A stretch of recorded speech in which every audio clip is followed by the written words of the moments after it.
First, I'm going to talk about the web development class. All right. So before we start, I'm going to make a brief introduction, right? So my name is Jesse Song. I am the operations officer for AST, and I'm also the instructor for web development. And I attend Centennial High as a rising sophomore. This is the instructor's assistant for web development. His name is Lucas Yang, and he is also a rising sophomore at Centennial. So first off, I want to talk about why you might want to take web development as a class and what you can learn from it, right? So to start, here's some statistics that show how important and how much potential there is in web development as a job opportunity. As of 2018, there were 160,500 web development jobs, right? And there's a 13% projected growth over the next 10 years, which is significantly larger than any of other general industries, right? I think the average was like 3 or 4%, I don't remember, but it's significantly higher. And then finally, the median annual salary for software engineers as of 2020 is $92,000 roughly. So continuing on with that same idea, we have a graph here, right, demonstrating the projected growth of such jobs from 2014 to 2024. This is a bit more outdated compared to some of the stats from the last slide, so the numbers are a bit different.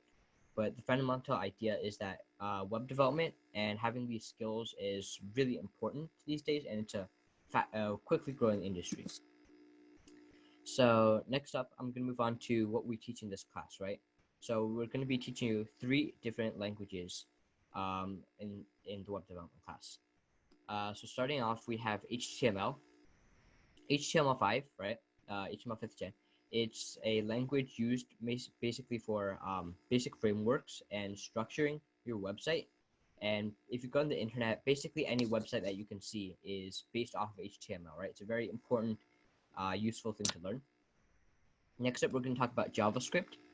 JavaScript is used in websites to create interactive features, right? You can make buttons, moving. You can have things moving around. You can have just much more complex logic, right?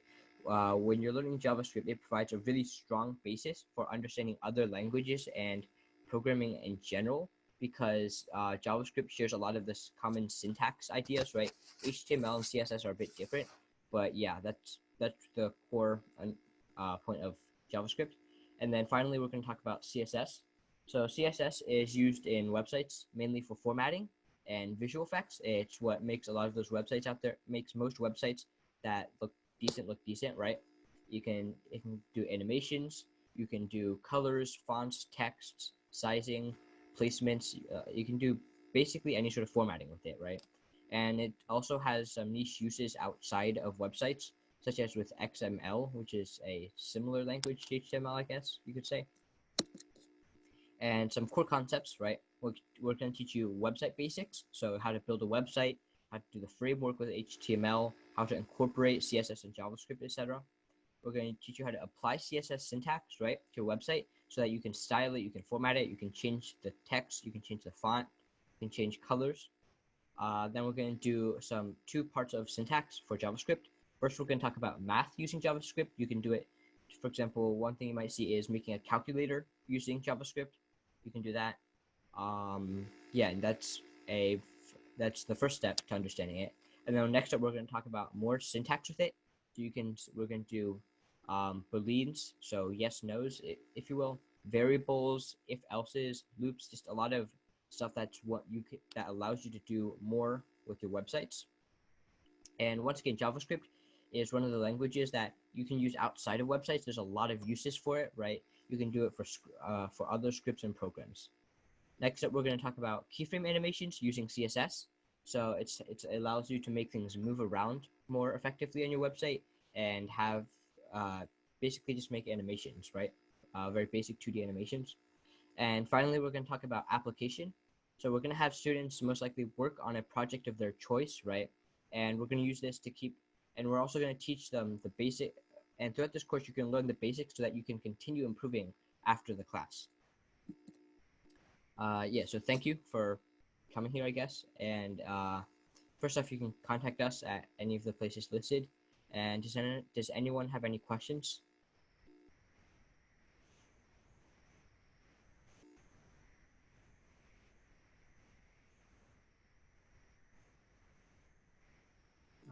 Good.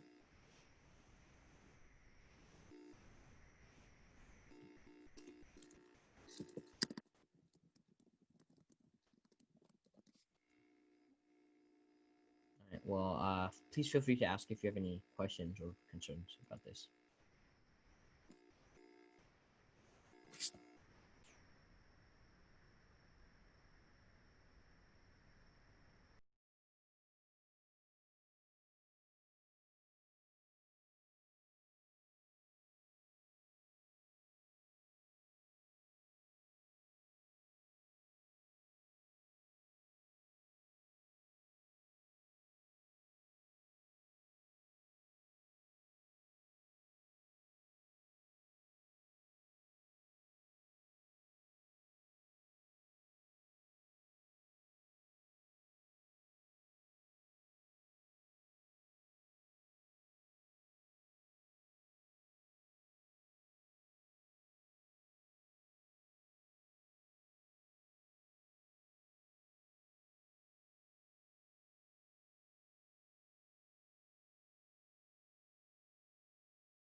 Okay.